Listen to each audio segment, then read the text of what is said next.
US की तरफ से so called self defence operations चल रहे हैं, जहां पर कई ईरानियन टारगेट्स के ऊपर पिछले 1-1.5 हफ्ते से हम देख रहे हैं कि अटैक्स चल रहे हैं। साथ ही साथ कुछ कॉन्वर्सेशंस चल रही हैं कतर के अंदर, एंड अब हम देखते हैं कि Iran is also begin to retaliate. अब ये रिटेलिएशन कहाँ आ रहा है? ये आ रहा है कुवैत के अंदर, क्योंकि allegedly Kuwaiti bases are being used. अब ये फनी है क्योंकि इतने समय तक तो यूएई के ऊपर ये इल्जाम लगता था, अब ईरान ने चेंज कर दिया एंड दे हैव सेड नहीं नहीं, हम कुवैत को मारेंगे। Is the war starting again? क्या ये लड़ाई झगड़ा दोबारा शुरू होगा? Will the tension rise again? और तेल की प्राइसेस कहाँ जाती हैं? आइए बात करते हैं अतिकेत भाई से। नमस्कार, जय हिंद, जय Bharat, and welcome to Def Talks. नमस्कार। नहीं, आप मुझे बताएं, व्हाट डू यू थिंक? इसमें क्या लगता है यार, आपको? ये this is talk talk fight fight, you know, this is simple as that. Talk talk fight fight, किसी तरह से they want to continue doing both, and both the sides want to do that. So you know, everybody was saying कि भाई ओ जी, ये जो आपके Iran है वो बेचारे हैं, ये है वो है, bullshit. And anybody was saying कि भाई ये ओ जी, ये अमेरिकन बेचारे हैं, ये है वो है, it's also bullshit. See the thing is, both of them want to do कुछ ना कुछ, कुछ ना कुछ, कुछ ना कुछ अपनी तरफ से इनको करना है। They have to come up to a point कि कहीं ना कहीं कुछ कुछ कर सके वो। तो ठीक है, दे आर फाइटिंग, फैंटास्टिक। नहीं, तो इसमें प्रॉब्लम ये है ना, ये जो सेल्फ डिफेंस वाला ऑपरेशन होता है वो बहुत चैलेंजिंग होता है। चैलेंजिंग इसलिए है कि अमेरिका सेकेंड वर्ल्ड वॉर से ही बोल रहा है कि हम तो सेल्फ डिफेंस कर रहे हैं, हमने कभी लड़ाई जंग की ही नहीं है, हम तो ऑफेंसिव कुछ करते ही नहीं है, सेल्फ डिफेंस ही करते हैं। Self defence is a very, it's a very dangerous word, phrase. तो the biggest flaw in the entire in जो सीज फायर के एग्रीमेंट्स होता है, देखिए अभी जब एक शुरू हुआ बीच में कि अरे एग्रीमेंट होने वाला है, बहुत बड़ा डील होने वाला है, some of the television channels मैंने ये बोला कि कोई एग्रीमेंट नहीं है, this may be at best an extension of the ceasefire. तो वो अभी extension of the ceasefire ही नहीं कर पा रहा है, forget about a long term deal. The biggest flaw in any deal between Iran and USA is that Israel is not part of it. तो ये लोग, क्या होता है कि अमेरिका डील करता है, कहीं ना कहीं in spite of all the differences इनमें कोई सिमिलैरिटी या कोई एग्रीमेंट होता वैसे भी नहीं है, बट समहाउ दे एग्री कि चलो ठीक है, we will continue to disagree, लेकिन फिलहाल के लिए बंद कर देते हैं। इतना ही होता है। वो बीच में इसराइल जाके ठोकता है लेबनान को, जानबूझ के ठोकता है या मजबूरी में ठोकता है, लेकिन ठोकता है। अब क्योंकि वो लेबनान में ठोकता है हिजबुल्लाह को, ईरान बोलता है कि I am out of the deal. और ये बार बार हो रहा है, बार बार यही चीज हो रहा है। And that is why what appears this time is that even Donald Trump got pissed off with whatever the leadership of Israel. Whether it is a genuine frustration, या फिर it is again a show off, we don't know.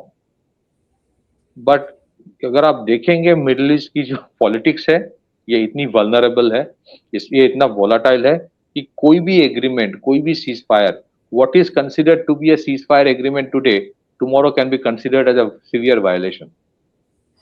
तो यहाँ पे to trust that there will be permanent solution होता नहीं है। The other point is we have seen कि America का जो मिडिल ईस्ट पॉलिसी होता है, वो कभी कोई एक परमानेंट सोल्यूशन तक तो ले जाके लेके नहीं जाता है। अगर आप देखें what they did with Iraq, जब गल्फ वॉर हुआ, सो रिपब्लिकन गार्ड्स जो इराक के लीड यूनिट था वो डेसिमेटेड हो गया। कुवैत में जाके सद्दाम हुसैन ने जो किया, फिर उसके बाद बहुत सारे ऑयल फील्ड जला दिया। फिर there were massive operations by the coalition force, लेकिन they did not, they actually spared Saddam Hussein. First gulf war में अगर आप if you remember, they spared him. तो उसके बाद Saddam Hussein did what? Saddam Hussein जाके जो Kurdish region है वहां पे ही used even gas, poison gas, and lot of things. Lot of Kurds actually died. Those Kurds who actually trusted US की, मैं हम US की सपोर्ट कर रहे तो we'll get freedom and whatever. But that thing went on for 10 years literally, till the time 9/11 happened. वो 10 साल 8-9 साल तक बीच बीच में जाके अमेरिका बॉम्बिंग करेगा इराक में, फिर वो ऑयल फॉर फूड का एक कर रखेगा, बाकी सारे सैंक्शंस चलता रहा। देन व्हेन इवेंचुअली वो वॉर ऑन टेरर के नाम पे इराक पे भी अटैक किया, हालांकि Iraq had nothing to do with 9/11। फिर उसके बाद once they killed Saddam Hussein या फिर वो हैंग्ड सद्दाम हुसैन, फिर वो रिपब्लिकन गार्ड्स के जो यूनिट बचे थे या इनकी जो एलिट यूनिट्स थे, they wanted to be part of the new Iraq. फिर अमेरिका ने उनको जानबूझ के अलग रखा, फिर वहां पे एक सेक्टेरियन चीज लाया, the Shias were given lot of prominence, क्योंकि perhaps the Shias were at the receiving end during Saddam Hussein time। फिर वो जो एक disgruntled unit within the Iraqi army था, that led the Sunni part, that led to the creation of ISIS। Whether it was designed by or by design by default of the West, well, that's a very big question mark, but it happened। और फिर वहां से ISIS वाला नया चीज शुरू हुआ middle east में। फिर it went on destroyed Syria, Syria में भी लड़ाई जंग 10 साल से चला। फिर उसके बाद बशर अल असद को हटाने के बाद they brought in another guy as a president who is himself was part of literally a part of जो ISIS का नेटवर्क था उसका। सो मिडिल ईस्ट में there is nothing called a permanent solution that the west wants. तो यहाँ पे भी Iran में इन लोगों ने सबसे बड़ा जो प्रॉब्लम कांड करके रखा है, ये जो targeting the top leadership of Iran. अभी क्या हुआ है, there is no permanent single leader जिसकी बात से पूरे ईरान एग्री करके वही करेगा। So now they have something called a mosaic leadership. इन लोगों ने तैयार करके रखा था, they knew that someday the top leaders might get assassinated, so they created a mosaic structure, multiple leaders at several places. अगर एक जाके सीज फायर की बात करता है, दूसरा जाके अटैक, कोई लॉइटरिंग म्यूनिशन फेंक देता है, कतार कुवैत, ये भी होता है। So nobody agrees to anyone, that is one। The other part is the Americans जो है ना, Americans did not go to this war with Iran to eventually have a ceasefire। वो ceasefire के लिए नहीं गया था, they wanted a regime change। अगर regime change नहीं होता है तो कम से कम they wanted to completely control the nuclear program and to take away the fissile material। इनमें से America could not do any of these, could not achieve any of this। So the Americans themselves जब वो बोलते कि वो ceasefire चाहते हैं, there is a question mark as to whether they are sincere in their talks or not, क्योंकि उनका ultimate जो objective से accomplish हुआ नहीं है। और क्योंकि accomplish हुआ नहीं ultimate objective, इसलिए Israelis are not trusting this ceasefire either। उनको लगता है कि कल ना कल तो ईरान फिर से कुछ करेगा। Now for US the double whammy is this, कि अगर ये बहुत ज्यादा बढ़ जाता है ना, if there is too much of volatility, too much of escalation, तो फिर प्राइस ऑफ ऑयल अगर एक लिमिट के ऊपर चला जाता है, then it starts pinching even the western economies badly and including America। तब वो क्या करता है, at the peak of the war वो ईरान और रशिया को बोलता है कि you can sell the oil। कोई सैंक्शन एक महीने के लिए वेवर दे दिया to cool down the price of oil। But I think there are people who do not want कि प्राइस ऑफ ऑयल जो है वो घट तो जाए लेकिन बहुत ज्यादा ना घटे, वो बिलो $100 अ बैरल ना हो, बिलो $90 अ बैरल ना हो। सो somehow they will keep it around $100 to $110 a barrel, and that helps lot of these companies who actually control the oil trade, not the oil exploration, the oil trade वाला cartel जो है trade. सो ये बीच बीच में आप देखोगे ये कैसा negotiation होता है सीज फायर का, जहां पे अमेरिका भी वहां पे ठोक रहा है, वो भी इधर ठोक रहा है, और फिर बोल रहे हैं हम लोग तो सीज फायर कर रहे हैं। So there is lack of sincerity. और ये जितने सारे कुवैत, यूएई, ओमान, कतार, जितने सारे देश है, दे नेवर थॉट कि कभी टाइम आएगा कि they will be attacked by Iran. वो always they played the role of a plausible deniability, भाई हम तो नहीं है, बट उनके देश में ही तो बेसिस है ना जहां से अटैक होता है, तो ये मार खा रहा है इस बार।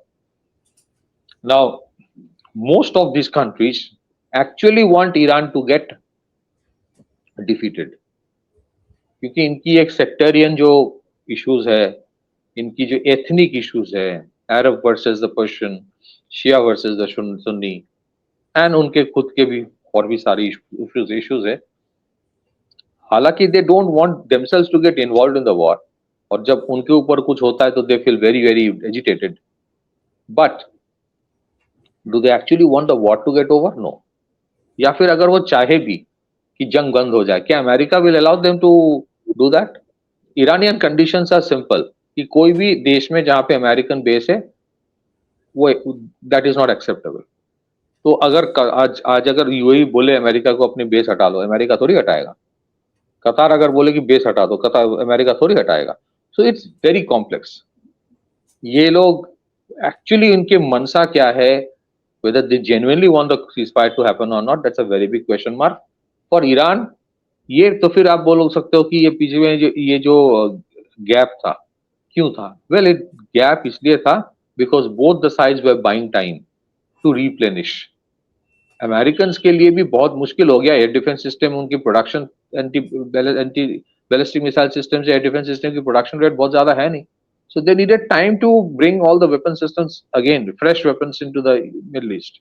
They needed time for a lot of things. Casualties America भी बहुत हुआ है, and the Iranians also needed time क्योंकि ईरान में destruction तो बहुत हुआ है, no doubt about that. So both sides took time, replenished. Now they will go for the war. But क्या ये एकदम devastating war होगा, एकदम apocalypse की तरह नहीं? It will be a, जिसको कहते हैं ना कि लो इंटेंसिटी कॉन्फ्लिक्ट की तरह ही higher version of a lower intensity conflict चलता रहेगा, कुछ ना कुछ होता रहेगा, so that the price of oil keeps up, एक मोमेंटम में रहे, so that the demand of weapon systems कम ना हो। और इस वजह से क्या हुआ, मिडिल ईस्ट के सारे देश अपने वेपन सिस्टम बेहतर कर रहा है। Many of this countries are looking even beyond America to have the better air defence system. उनको पता ही नहीं कि क्या क्या करना चाहिए। अमेरिकन जो पेट्रियट सिस्टम है और terminal high altitude air defence system है third, they were not meant to deal with slow running, slow flying, low flying loitering munitions. So they have not been very effective. Neither they were meant for dealing with ballistic missiles. So somewhere military industrial complex loves a situation like this. Somewhere the energy complex, energy cartels love a situation like this, like a little bit of war and a little bit of peace. No war, no peace नहीं है, a little bit of war and a little bit of peace. And I think it will continue, लेकिन एक time आएगा जहाँ पे it will reach to a bad situation। वो lot of people are saying कि ये अगस्त सितंबर तक बहुत बड़ा फ्लेयर अप होगा। ये अभी भी हो सकता है कि ये प्रीपोन हो गया है, बट ये सीज फायर वाला जो चीज है ना, it's a total farce. How much Trump can sustain the war, it's a very big question mark. हो सकता है इसी अगर जंग फिर से पूरा शुरू हो जाए तो they will again give a waiver to the Iranians कि भाई जाके तुम ओपन सी में तेल बेचो, because they need to cool it down again. And last but not the least, the only way they can stop this war is by attacking another country. That is how they do it, and that unfortunately appears to be Cuba. Okay, America loves small countries, poor countries, weak countries to attack. तब ना जाके दिखाएंगे कि भाई this is how we are special operations, ये वो उसको लेके कहानी बनाया जाएगा कि Swift operations by the Americans गया और यूं उठा के ले आया, ये किया वो किया, फिर उसके ऊपर मूवी बनेगा, फिर वो दिखाया कि we are the best in the world. Iran वाला थोड़ा मुश्किल हो गया है, मतलब it's not something that can be done overnight. So the big beautiful planes are falling apart. Trump operation Sindoor लेकर तो बहुत कुछ बोल रहा है, बोलता था 42 big beautiful American planes somewhere collapsed. उसके ऊपर तो American think tanks and committees are saying. So either they have to go for Cuba or they have to go for a full-fledged war. Ceasefire, even the Iranians are not sincere. ये भी reality है, they're not sincere. They don't want a, उनके लिए ये भी है कि भाई मैं अगर ceasefire करूं, हाँ तो what am I getting in return? Am I getting any reparation? ये जो damage हुआ है, am I getting that? No. क्या मेरे ऊपर से sanctions उठ जाएगा? No. क्या मैं India Middle East Europe economic corridor का part will you allow me to be part of that? No. Can I openly trade in the world? No. तो फिर मेरा फायदा क्या है? तो if I can't then I won't let anyone else. This is how it is going on and that's why जब ceasefire की बात भी हुई थी, I was in one of the channels, मैंने कहा कि India should continue with its own backup plans. Don't trust these elements in Middle East, they will have a permanent peace. Paradise on earth, I don't think they are interested. हाँ, so वो straight of Hormuz के बाद तो अभी बाबल मंदब लेके भी threat मार रहा है ईरान, और वो बहुत दिन से थ्रेट मार रहा है, but now they will go for it. So both are literally choked off. हाँ ठीक है, बीच बीच में India will keep on getting concessions. 40 से ज्यादा जहाज तो इंडिया के वहां से आ गए, but there is a perpetual challenge ना. So you need to explore your alternates. करना पड़ेगा रशिया के साथ, बाकी जगह करो. मार्को रूबियो क्या बोल रहा था कि हम वेवर हटा देंगे, हटा के देखें, हटा के दिखाए. ईरान वाला वॉर अगर फिर से शुरू हो जाए, फिर हटा के दिखाए, उल्टा वो ज्यादा वेवर दे देगा कि और खरीदो रशिया से to cool down the price. Back to you. यहाँ पर एक और एंगल है. The angle is also very simple. देखो यार, neither can Iran sustain this nonsense. कि अमेरिका, मैंने बहुत टाइम पहले बोला था कि ये चोक होल्ड लगा के यहाँ पर वो ब्लॉकेज लगा के बैठा रहेगा यहाँ पर. It is not costing them that much. So but for Iran to keep sustaining this, after some time it's got to become problems. तो उसको भी पता है उसका टाइम खत्म हो रहा है. अमेरिका also knows ठीक है जो भी है. The world is kind of cracking down on it. So it's what is doing. अभी वो भैया US ट्रेड रिप्रेजेंटेटिव से हम सैंक्शन लगाएंगे 60 कंट्रीज के ऊपर. तो what they trying to do कि वो अच्छा ठीक है, आप एक जगह पे यहाँ पर आप पीछे जाओ, मैं वहां पर पीछे हट जाता हूँ. They creating leverage with other countries to play this game again. America के पास ऑप्शंस है, ईरान के पास इतने ऑप्शंस नहीं है. तो after some time what will happen is that somewhere down the line somebody is got to break. ठीक है, somebody is got to break. Who that somebody is, time will tell. But it's not a very happy-go-lucky situation either for America and a little worse for Iran as well. क्योंकि इन्होंने पाकिस्तान को trust करा, पाकिस्तान ने साले जूते मार लिए. ठीक है, the Chinese don't want to come inside in the middle and do anything about it. The Russians are staying away. वहां पर उनका अपना ही चक्कर चल रहा है उधर पे. वहां सेंट पीटर्सबर्ग में ड्रोन हमले हो रहे हैं, ये हो रहा है, वो हो रहा है. So there's the Americans are also taking this time to isolate Iran, उसको अपने allies को अपना अंदर वो करो. And create the create the challenge of oil and everything like that. So it's going to be it's not going to be a clean play for anybody. बहुत उल्टे सीधे काम होंगे. And unless अगर ईरान का पूरा जो स्ट्रक्चर है that breaks, well there is no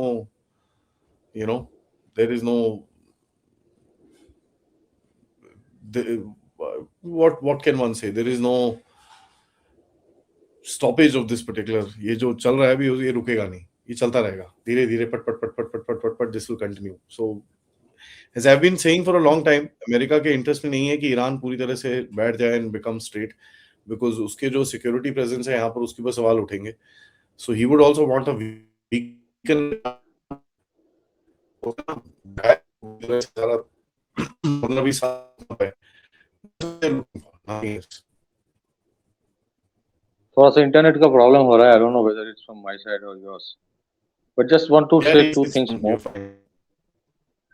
just wanted to say two things. एक तो ये है कि देखिए, ईरान, यू आर राइट कि आज के जमाने में लॉन्ग टर्म जंग लड़ना आसान चीज नहीं है. बट अगर आप देखें कि उनकी एक इतिहास रहा है ईरान इराक वॉर में, for 8 years they fought it. उनके पास ना खाने को था ना कुछ भी था, but the spirit was very high. एक वो चीज है. दूसरी चीज है, अमेरिका ने एक चीज तो अकॉम्प्लिश किया है, एंड द क्रेडिट हमारे लिए क्रेडिट नहीं है, बट क्रेडिट टू देम कि उनकी वो स्ट्रेटेजी तो काम आई. उनका एक ऑब्जेक्टिव था कि जो नॉन डॉलर डिनोमिनेशन में जो तेल युआन करेंसी में चाइना को मिलता था, चाहे वो नॉर्थ अमेरिका, साउथ अमेरिका से हो, खास करके वेनेजुएला, और वो ईरान से हो, इन लोगों ने उसके ऊपर तो बहुत रोक लगा दी. So that extent China has been literally been the actual target of whatever happened. But हाँ, you are very right. Iran का जो डर है, वो ईरान का डर दिखा के America keeps it's presence relevant in middle east among the Arab world. तो वो डर चला जाएगा तो अरब वर्ल्ड में उसका रेलेवेंस भी खत्म हो जाएगा. सो दैट्स व्हाई, और मुझे नहीं लगता कि even the Arab world wants America to go away. ये they actually want both things. They don't want the bases to be so powerful with their own country, क्योंकि ये ईरान वाला खतरा होता है. At the same time they don't want America to go totally away. बहुत complicated है. चाहते भी है कि अमेरिका चले जाए, और ये भी चाहते हैं कि ना जाए, क्योंकि उनको पता है कि अगर अमेरिका पूरी तरह से चला जाए, then for them to control Israel will be a big task, big problem. क्योंकि इजराइल का भी अपना एक एजेंडा है. सो अपना अपना सबका इतना एजेंडे है ना. There are 4 parties in it, the Arab world, the Iranians, the Americans, the Israelis. इनके अलग अलग एजेंडे हैं, और नेगोशिएटिंग टेबल में 2 बैठते हैं, 4 बैठते ही नहीं. and and within the alliance also they have other different agendas. Israel's agenda is very different from the American agenda for this war. Obviously. So so that is why यहाँ पे कोई एक permanent ceasefire हो, agreement हो, understanding हो, very difficult. It is true that the Chinese will not come in the front and play it, but हाँ पीछे से सपोर्ट तो कि बहुत तरीके का आ रहा है, वो तो आया ही है, चाहे वो रशियंस का हो चाहे वो चाइनीज का हो. बट ये मुझे लगता है कि if it continues like this, whether it is in Ukraine और whether it is in middle East, I think today और tomorrow these conflicts will converge. और अगर ये ज्यादा होता रहा, if it continues like this for quite some time, अगर 6 महीने 1 साल भी इतना चलाना, then the Chinese will do something. The Chinese will open a new front somewhere. South China sea में ये लोग कुछ करेंगे या ताइवान स्टेट में करेंगे to create a problem for the Americans, क्योंकि उनके भी नाराजगी towards America is no less, because whatever happened in middle east, the biggest casualty and victim economically जो है has been China. So the story is still far too long to be considered complete right now. I kind of don't agree with the Chinese angle because I don't think they can. But I think they can support some stupidity around the place somewhere, which is quite possible. I don't think they will open a front, but they will try and, जैसे इन्होंने America के लिए एक second front खोला था with Israel and Hamas, they will try and do something stupid somewhere. That is for sure. उसके अंदर कोई डाउट नहीं है. But in any case, let's wait and watch. सबसे रिक्वेस्ट है, वीडियो को लाइक करिए, सब्सक्राइब करिए and share this with your friends and families. End of course, if you can, please do support the channel as well. Check out the description, join our groups, and we shall see you back with another update. Tab tak, namaskar, Jai Hind, Jai Bharat.